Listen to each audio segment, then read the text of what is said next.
So we're recording now, and I'm Edwin Rutsch from the Empathy Tent. And the Empathy Tent is a group that's been going to different political rallies, left, right, political rallies.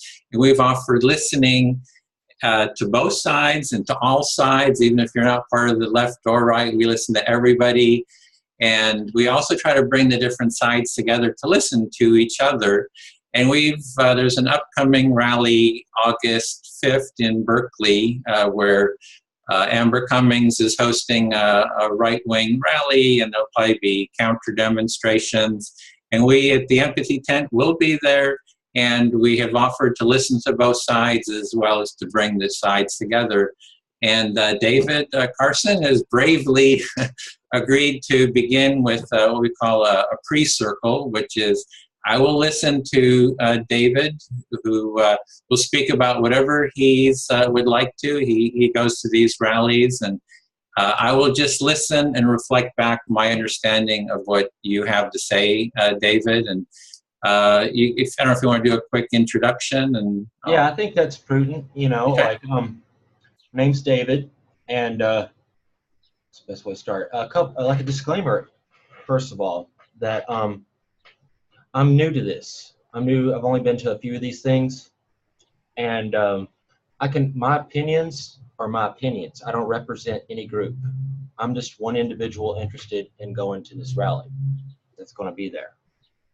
Okay, let me reflect back there to model. So your name is David, and you're only speaking for yourself. You're not speaking. You just want to be clear that it's just you, David. You're not speaking for any group, and you have been to a couple of these rallies so far.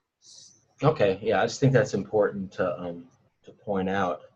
I'm doing this because I believe in free speech. I believe in free speech. I believe that life is very complicated, and politics is very complicated, and perspectives can change depending on who you are, your circumstances, how you perceive reality. So we're all not going to get along or agree or be on the same page, you know. But I think there's certain guidelines that should be set as far as just like how we deal with that, you know. And I think getting a bunch of people together, putting on masks and violently attacking them is not a good way to go about settling our differences. Okay, so what I'm hearing there is that you see that politics is difficult, but the way to address these issues is not to be violent, put on masks, and sort of. I mean, people are going to argue. People may even fight from time to time. I don't condone violence, but we're human. You know, I understand that. You know, and a lot of people take this kind of stuff very personally. They see the stakes very high. Things happen, you know, but there's something particular about putting on masks and showing up at these types of things. First of all, like, look, I'm showing my face right now. You're showing your face right now. You know, anything I say, I got to stand behind with my identity. You know, I think that keeps people decent. You know, I think we all have our inner, I'm not perfect. I'm not a perfect individual, you know, and we all have dark sides to ourselves. And I think anonymity online, you know, you know, trolls online that cover up their identity. They can just say whatever for whatever reason, you know, just to cause a lot of trouble and suffer zero consequences for it. Well, the same thing happens when you're in a group with masks on. You can do whatever your heart desires, you know, and as long as you're covered up and you don't get caught, then you don't face consequences for that, you know. And I think that's not good. Okay, so you're saying that covering up your face is not good, and the reason is it's about anonymity, that you're now being here, you're showing yourself, you're being open. You know, we both are. We are, and then it kind of is. It's sort of it keeps people kind of within certain bounds. When you have anonymity, you can kind of go beyond certain bounds, and that's why you see the importance of not having that anonymity, because it keeps people more decent in a sense. I think I strongly feel that anonymity brings out the very worst in people. You know. So people have that kind of a dark side. Sounds like you It's human acknowledge nature. you have a sort of a dark side, but the anonymity kind of gives space for that dark side, just like trolls on the internet who you don't know who they are, so that darker side of people comes out. Well, just look at Halloween, for instance. One reason that's so popular is people get to pretend they're something else, or they get to let something, the way they feel from the inside, out for a day of the year, you know. But it's Halloween is usually lighthearted and it's just fun in nature, you know. We all, like, what's the best way of putting this? I'm almost 40 years old. You know, I see a lot of these. I've noticed a lot of these kids are like in their 20s, the ones, the Antifa with the masks and stuff. I've been that age before, you know, with like raging hormones, you know, feeling oppressed by the world, you know, just trying to figure out who you are, you know, and your place. And, you know, there's part of like just rebelling against authority and stuff because you're essentially just rebelling against your parents and stuff. And I understand that, but I feel like that's being warped and projected for political means. You know, they're using that youthful angst against us. You know, and I think a lot of us, these right-wing rallies, I think most of them around my age, maybe a little younger, older definitely, you know, but I think we have like jobs. A lot of us have families and stuff like that. It's conservatives, you know. I mean, I think it's a stretch to call myself conservative. I've become more conservative as I've gotten older. Again, I'm just speaking for myself, just giving a person, anyone out there, a perspective of like who I am. A big part of, I'm gonna reveal some stuff about me, just so you can get to know me as a person. I grew up in probably the most conservative part of the country, you know, Alabama. But I've spent most of my adult life in San Francisco, like the most liberal, arguably the most liberal part of the country. So I've seen both extremes on each side, you know, and I think they both kind of got it wrong. You know, I mean, I believe in a middle road, so to speak, you know, and I believe in balance. And part of that belief in balance is one reason why I support these right-wing rallies, because I think the political landscape around here is way too homogenous, one-sided. You know, it's like for a place that celebrates, that holds themselves so true to celebrating diversity, yet they don't respect diversity of thought, really. Definitely not diversity of political thought. And I think areas like that, whether it's like deep red areas or deep blue areas, is perfect breeding grounds to breed fanatics, you know, because their ideas are not challenged. You know, they're not, you know, if your ideas get challenged, gives you an opportunity to reflect on your ideas. Maybe what you believe in might not be completely right. That makes sense. Yeah, so yeah, what I'm hearing there is that you've been in a very conservative environment. You grew up in Alabama, then you came to a very liberal environment, and you lived out here for about 18 years. So. 18 years in San Francisco in the Bay Area. So you've really seen both sides, and you're seeing the importance of of moderation, I guess, that if you get into one of these bubbles, I guess, you get kind of more extreme, and you're seeing that you need to, you want to be able to listen to both sides and to not have that extremism. And so that's why you're standing up for, I guess, for the right wing, because you're seeing it's somehow too extreme. I mean, it's become too much of a extreme here. Well, yeah. I mean, I've seen all sorts of rallies in my time here. Rallies over just anything, really. It doesn't take much. People like doing rallies here, you know. And after years and years and years of seeing more left-leaning rallies, it really disheartened me to see that this area could not allow even a fraction of dissent without losing their freaking minds and getting violent. You know, I think that's unacceptable.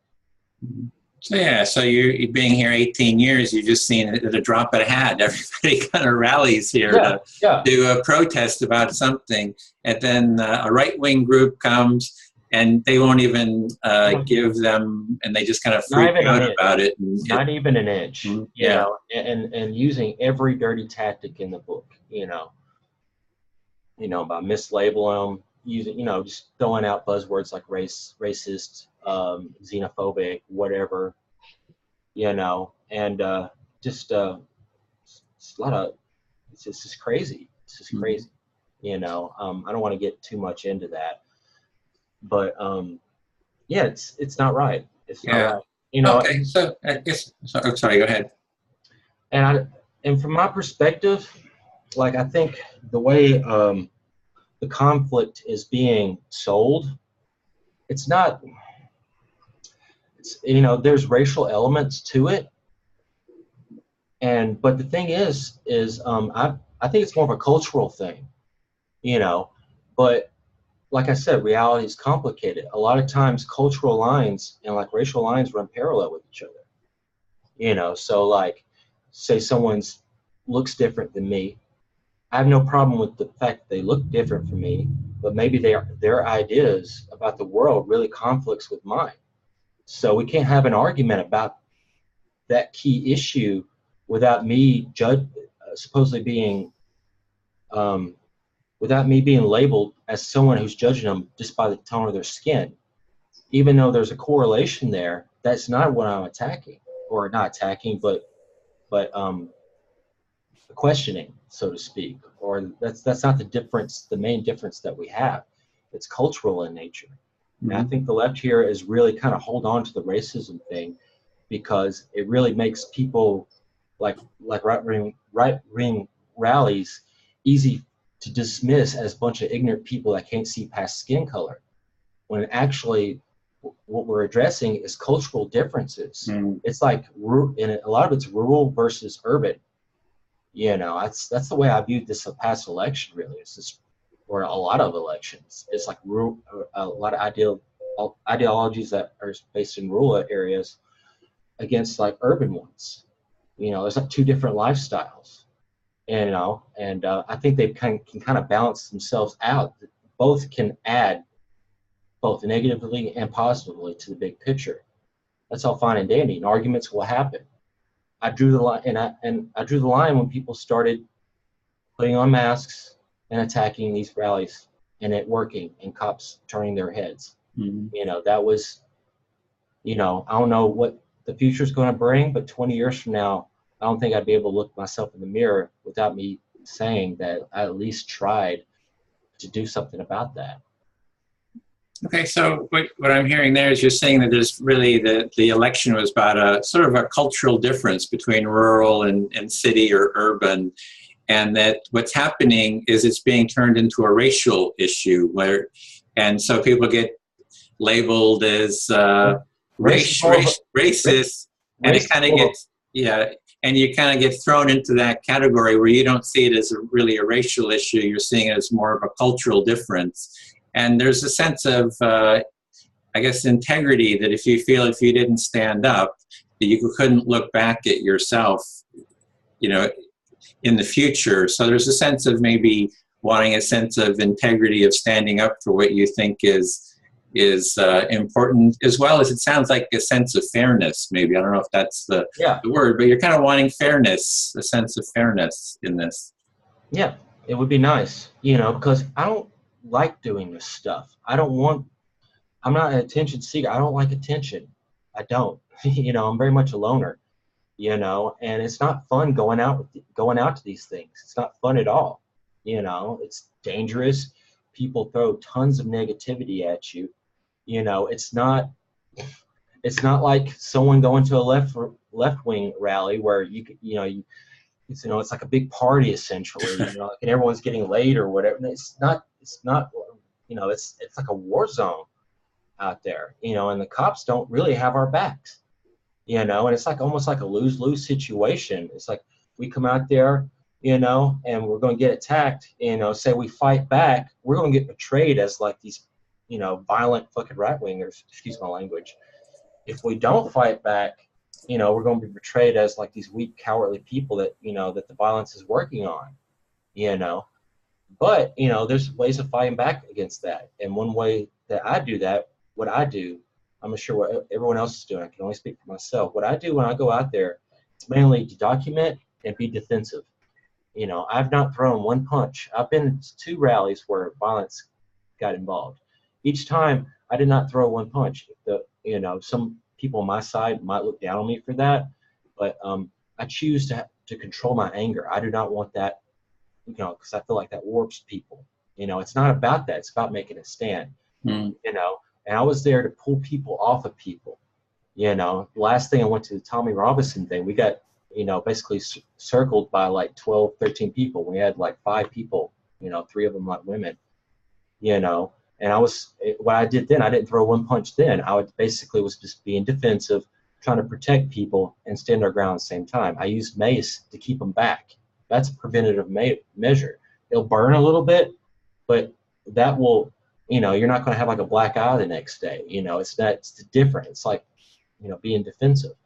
And the second main function I'm out there is to document it. I go out there with a GoPro strapped to my body so it can't be yanked off. And I want to document that. So when I go out there, for me, I'm trying to make it a win-win situation. I'm trying to be smart about it. Say I go out there and there's no interference, and so that's a success. We're able to have our rally, have our voices be heard. That's what I want. Say we get attacked. It gets really messy. Say we all get our butts kicked. Say they got their butts kicked, whatever. That gets documented as well. And so you're going to see what's happening down here with groups of masked individuals who just about always, are the ones that use the violence first. I get to show the nation what's going on with that. The left behaving badly, so to speak. So that's a win-win situation. Okay, so you're sort of seeing these events that it's a difficult place to go to. In a sense, you don't want to be involved in that conflict, but there's a sense of that you need to be there. And it's sort of a win. I mean, it's a lose-lose in the sense that there's the violence and it gets that negativity. So you're trying to turn it into more of a win by being there to not throw any punches. So you haven't thrown any punches, and you're just trying to protect people, kind of pull fights apart, kind of contribute to breaking up fights, as well as document what's happening, so that the documentation is a way to contribute to the people being able to see what's happening. So it's kind of those are your 2 strategies that you see as positive. And even though you might get judged by others in the group to say, well, why aren't you throwing punches? But you kind of, this is your way of seeing a positive way forward. It depends on the situation. I haven't been in a situation yet where throwing a punch would be prudent. I'm not saying that I won't. I won't. It might be a situation where that's the only logical recourse. But situations I've been in were mainly just kind of like standoffs kind of with bits of violence here and there, but not full on like pile up, if that makes any sense. So like in a situation like that, I've had a colorful past. I have. I've spent some time as a homeless drug addict. I'm just going to throw that out there. I've been clean for some time now. I've turned my life around. I can kind of see where a lot of this negativity comes from. So I know how to survive. Sometimes in some situations, it's not the smartest thing to throw a punch, because especially if you're got like 5 people on you, as soon as it doesn't matter if it connects or not, you're going down. And then you're not going to be a help to anyone. But anyway, those are just tactics or whatever. Yeah, so you're just saying that you're not totally unwilling to throw a punch depending on the situation. If there's a situation, you're not looking to do it, but you would do it. And you also have, I guess you're saying, a level of street smarts or something, having you're saying being addicted and having lived on the street, and so you've been out on the street and have that street smarts about how to sort of navigate the street. like just real world situational awareness type situation and experience with that.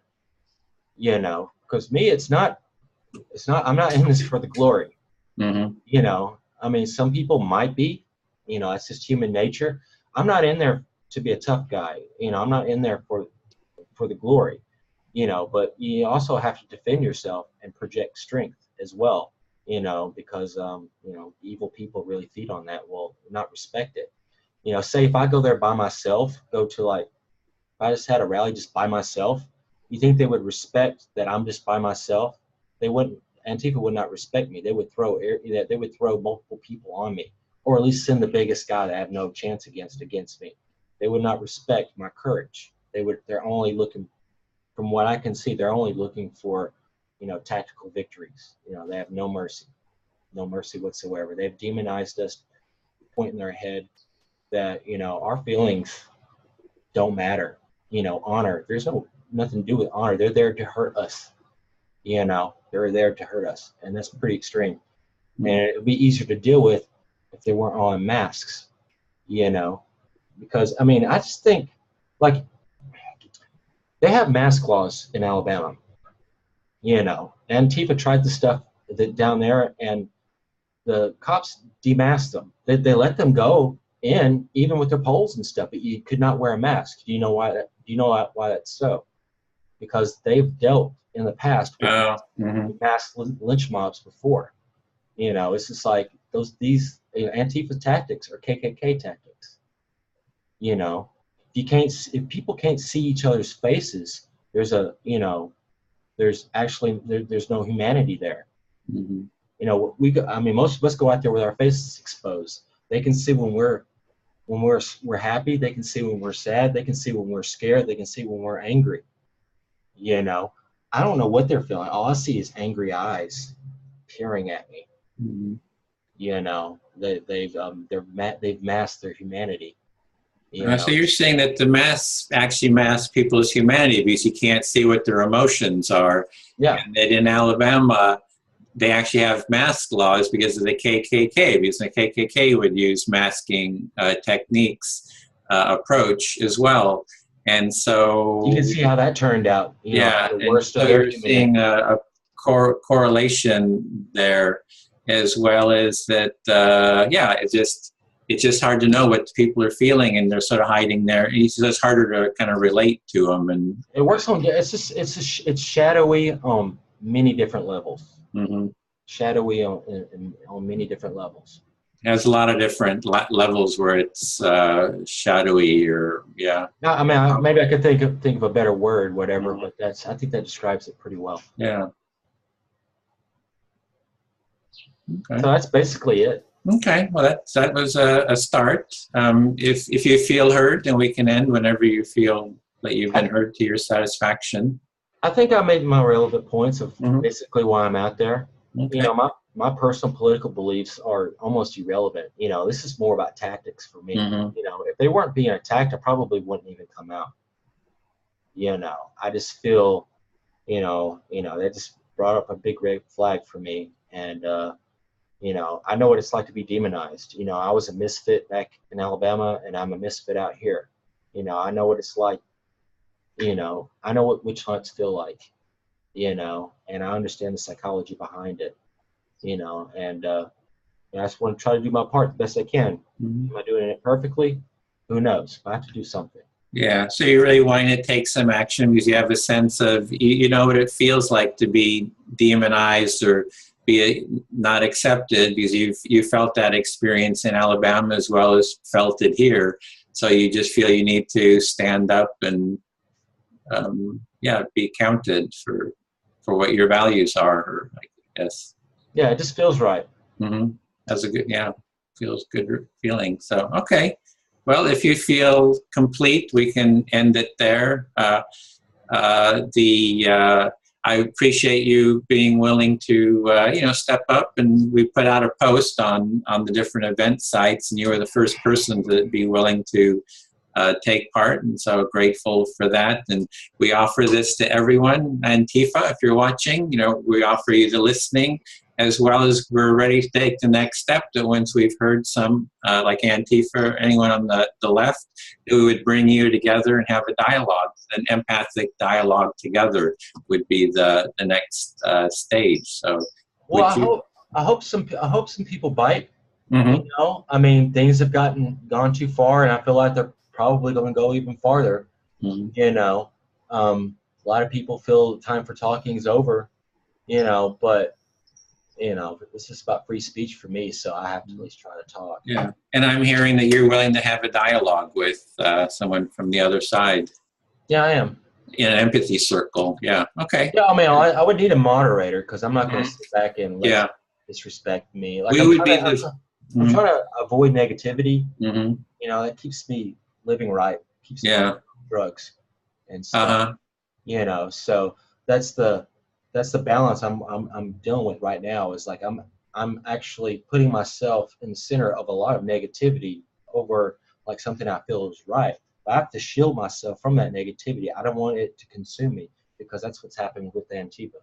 Okay, so what I'm hearing is you'd be willing to talk with the other side if it's facilitated. So if I'm here, one of our team is here to help facilitate an empathy circle, you're willing to take part, as well as you see the importance of not getting too involved in negativity because of the detrimental effects that it can have on you, especially having dealt with addiction and so forth, that is something that is negative. So you're wanting a positive dialogue.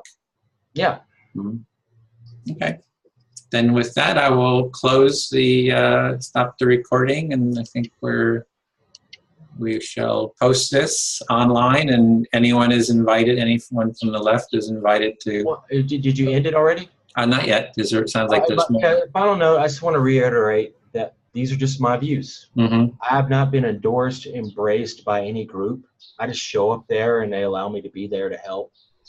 You know, so, you know, if you want to talk to like what may be the ideological roots of some of these movements or groups or whatever, talk to some of the official leaders.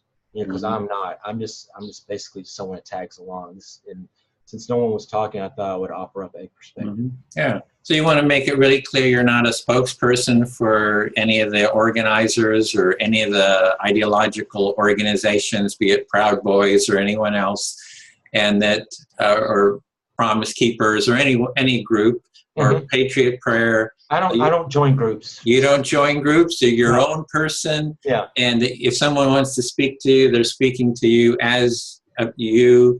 And that, so you just want to make that really clear. Yeah. I mean, people might agree with me, they're on my side or whatever, but these ultimately are just my views. Okay.